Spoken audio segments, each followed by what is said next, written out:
அனைவருக்கும் வணக்கம். மீண்டுமாக உங்களை இந்த நேரில் சந்திப்பதில் மிகுந்த மகிழ்ச்சி அடைகிறேன். கடந்த பதிவின் போது நான் மனித உரிமைகளை குறித்து, அந்த மனித உரிமை என்றால் என்ன, அதில் நமக்கு என்னென்ன உரிமைகள் கொடுக்கப்பட்டிருக்கிறது என்பதை குறித்து நான் உங்கள் மத்தியில் பகிர்ந்து கொள்வேன் என்று சொன்னேன். அவற்றில் ஒரு சில காரியங்களை நான் இன்றைக்கு உங்களோடு நான் பகிர்ந்து கொள்ள ஆசைப்படுகிறேன். முதலாவதாக, இந்த மனித உரிமை என்பது இது 1948 டிசம்பர் மாதம் 10 UNO அந்த அமைப்பின் மூலமாக கிட்டத்தட்ட 193 நாடுகள் இந்த மனித உரிமைக்கு நாம் ஒரு அங்கீகாரம் கொடுக்க வேண்டும் என்று சொல்லி இந்த UNOவால் ஆரம்பிக்கப்பட்டது தான் இந்த மனித உரிமை ஆணையம், ஹியூமன் ரைட்ஸ். இதில் நம்முடைய இந்தியாவும் ஒரு நாடாக, 193 நாடுகளிலே இந்தியாவும் ஒரு நாடாக இருக்கிறது.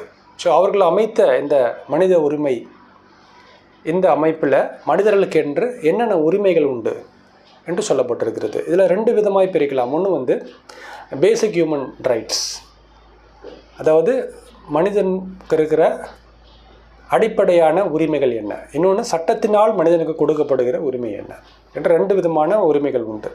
முதலாவதாக பேசிக் ஹியூமன் ரைட்ஸ் என்று சொல்லும்போது, ஒரு மனுஷனுக்கு அவன் வாழ்வதற்கென்று உரிமை இருக்கிறது.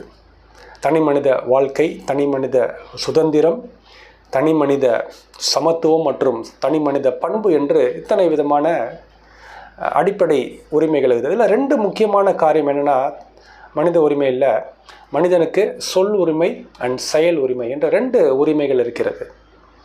அப்போது நம் பேசுவதற்கு, நம்முடைய காரியங்களை செய்வதற்கு தான் சொல்லுரிமை, செயல் உரிமை.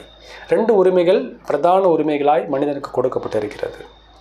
அப்போது மனித உரிமை மீறல் என்பது என்னென்னா, அதாவது நமக்கு கொடுக்கப்பட்ட 2 உரிமை, சொல்லுரிமை அண்ட் செயல் உரிமை, இது மற்றவர்களை பாதிக்காத வரை நமக்கு இந்த உரிமை எந்த பாதிப்பும் கிடையாது. ஆனால் நம்முடைய சொல்லோ நம்முடைய செயலோ இது மற்றவர்களுக்கு பாதிப்பை ஏற்படுத்தும் வகையில் இருக்கும் என்றால் அது மனித உரிமை மீறல் என்று சொல்லப்படுகிறது. அப்படி என்றால் நம்முடைய பேச்சும் நம்முடைய செயலும் அது நம்முடைய விருப்பப்படி இருக்கலாம், ஆனால் அவைகள் மற்றவர்களுக்கு பாதிப்பை ஏற்படுத்தும் வகையில் இருக்கக்கூடாது. அது ஏற்படுத்தாத வரையில் இருக்கும் என்றால் அது நமக்கு அது மனித உரிமையாக இருக்கும். அது மீறும் பட்சத்தில் அது மனித உரிமை மீறலாக கருதப்படும். அடுத்ததாக, சட்டத்தினால் நமக்கு கொடுக்கப்படுகிற உரிமைகள் என்ன, இந்த ஹியூமன் ரைட்ஸ்க்கு சட்டப்படி நமக்கு என்னென்ன ஹியூமன் ரைட்ஸ் இருக்குது என்று சொல்லும்போது, முதலாவதாக லைஃப், அதாவது நம்முடைய வாழ்க்கையை நம்ம விருப்பப்படி வாழ்வது முதல். அடுத்ததாக சொல்லும்போது லிபர்ட்டி என்று சொல்லும்போது நம்முடைய பேச்சுரிமை, நம்முடைய செயல் உரிமைகள், இதை லிபர்ட்டி என்று சொல்வார்கள்.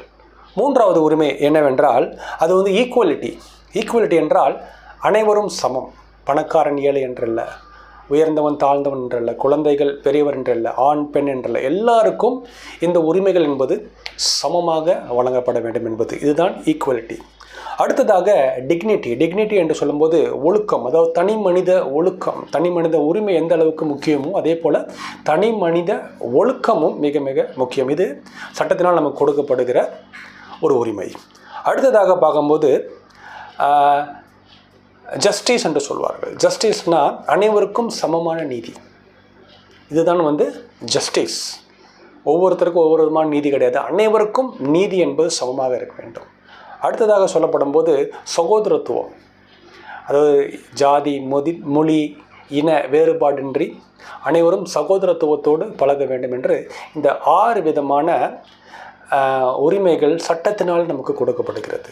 ஆகவே human rights, basic human rights என்பது என்ன, அவ சட்டப்படி ஹியூமன் ரைட்ஸ் என்பது என்ன, அதேபோல் மனித உரிமை மீறல் என்பது என்ன என்பது குறித்து நாம் இந்த பதிவில் பார்த்தோம். மற்ற காரியங்களை நாம் வருகின்ற நாட்களிலே அதை குறித்து உங்கள் மத்தியில் நான் சுருக்கமாக பகிர்ந்து கொள்ள ஆசைப்படுகிறேன்.